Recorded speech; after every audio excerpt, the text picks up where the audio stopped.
Então, em 1992, eu comecei a produtora em 89, eu abri uma produtora de vídeo, e coincidentemente, primeiro eu comecei lá nos fundos da minha casa com a produtora, e aí quando eu comecei a pegar trabalhos mais profissionais, eu resolvi que eu devia sair de casa, né? Não tinha como atender clientes profissionais, empresas e tal, dentro da minha própria casa. Então eu loquei uma sala no EJB. E coincidentemente, um dia apareceu lá no EJB, isso em 1992, segundo semestre de 92, apareceu lá o ex-reitor Silvestre Herd.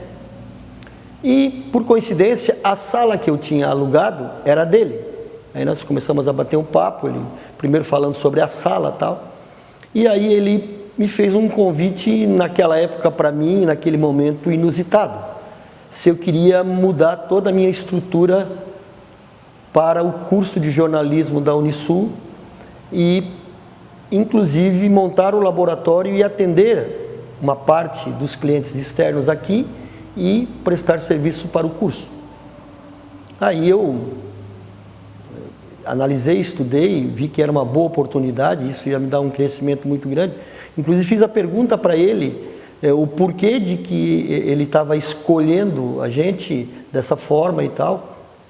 E ele falou, Chimia, o que a gente entende na Unisul é sobre educação. Toda a parte técnica a gente busca aquelas pessoas que são profissionais, que têm uma qualidade, que têm uma competência e vão trabalhar agregado conosco. E assim foi feito. Começo de 93, eu me mudei para a Unisul, lá onde hoje é tem aquela maquetaria, na frente da maquetaria, eu não sei o que é hoje, mas era um galpão grande, vazio, e ali tinha todo um espaço para que a gente pudesse montar um estúdio de TV, um estúdio de rádio, e na época a gente começou com 2 ilhas de edição.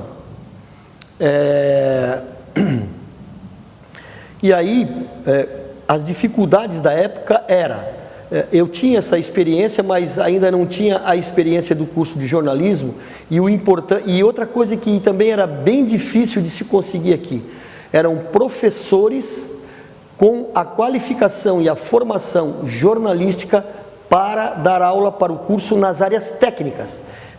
Por exemplo, um professor de jornalismo formado em rádio, formado em televisão, formado em edição de vídeo.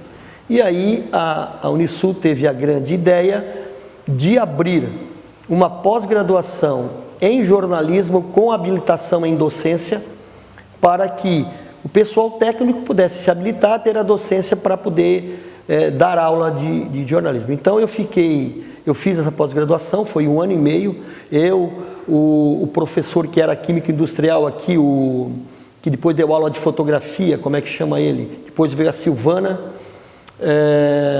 e alguns outros que se formaram na área de rádio, na área técnica.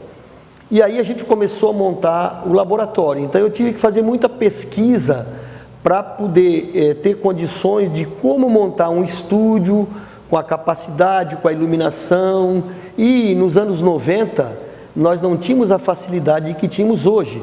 Por exemplo, a internet era uma coisa que estava recém começando, tudo dependia do telefone, ligava, nós não tínhamos nenhuma empresa qualificada com equipamentos que não fosse no eixo Rio-São Paulo. Então a gente começou a frequentar várias feiras, e aí começamos a montar o estúdio, trocamos ideias com alguns professores, vieram consultas a outros professores de fora, e aí o primeiro professor de telejornalismo que veio para cá era um professor de São Paulo, era um japonês chamado Sonpei Ayakawa. Ele foi o primeiro professor da área. E aí eu fiquei responsável por toda a estrutura de laboratório de rádio e TV, e aí, junto com esse professor, nós começamos a criar as estruturas da disciplina. quais eram os trabalhos práticos que a gente fazia e tal. Então, nós criamos lá os vídeos de edição, nós criamos um telejornal e fazíamos as reportagens, tudo aqui. A gente entrou com uma estrutura de todos os equipamentos, carro, tudo que era da área técnica ficou sobre a minha responsabilidade. A gente fez um contrato de terceirização com a Unisul. Esse contrato demorou 13 anos, a gente ficou aqui de 93 a 2006, se eu não me engano, 2006 ou 2007, foi isso. E aí a gente começou a montar toda a estrutura. Começamos devagarinho, com alguns programas de estúdio, programas todos gravados, e aí começamos a lançar os desafios. Aí quando eu me formei nessa capacitação de docência, eu comecei a dar aula de telejornalismo e de edição. E a gente começou a lançar um desafio, e aí a gente teve, vamos dizer assim, o boom. Isso acho que foi em 98, se eu não me engano, que o professor Ronaldo veio para cá. Acho que foi em 98. Então, assim, o boom que a gente teve nessa parte foi quando o professor Ronaldo veio para cá. Porque, primeiro, era um professor que tinha mestrado na área, um conhecimento de televisão astronômico, trabalhou na TV Cultura de Porto Alegre durante, eu acho que 13 ou 14 anos, era apresentador de telejornal, e aí os desafios que ele trouxe, que a gente começou, eu fui professor assistente dele durante um período, e os desafios que ele nos lançou foi: vamos fazer tudo ao vivo. E daquele momento em diante, com o professor Ronaldo aqui, aí a gente criou outras disciplinas, tanto que a gente criou edição 1, edição 2, telejornalismo 1, telejornalismo 2, e aí a cada semestre a gente fazia 2 a 3 jornais ao vivo por semestre com todos os alunos.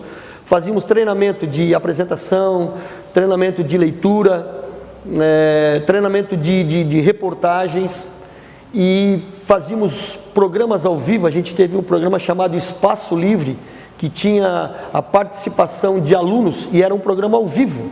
Alunos de outras que vinham, tipo aqueles programas de auditório do Serginho Grossman, a gente era o Espaço Livre, chamava, tinha um programa, o telejornal, que a gente fazia de meia hora de duração, com reportagens,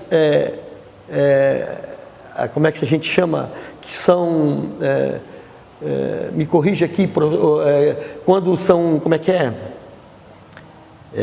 Não são factuais, tá? E tinham também as factuais, ou seja, naquela semana do jornal, a gente escolhia alunos que iam fazer notícias factuais e eram apresentadas naquela semana no jornal. Então o jornal ia para o ar na sexta-feira, e até quinta-feira ou sexta de manhã, nós tínhamos um deadline de meio-dia, para que as matérias fossem produzidas e apresentadas ao vivo no Jornal da Noite, ao vivo.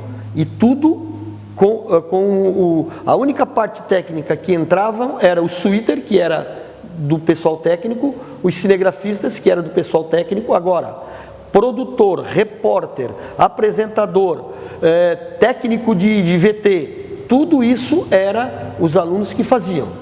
E isso deu um upgrade para o curso muito grande. E aí o curso tomou uma dimensão que a gente chegou a ter procura de 14 por 1 aqui, nos vestibulares. E aquilo começou a ficar pequeno lá onde a gente estava. A gente tinha 2 ilhas de edição, não tinha mais horário. Uma outra coisa que a gente criou foi o TCC, que era um projeto experimental de televisão, de vídeo,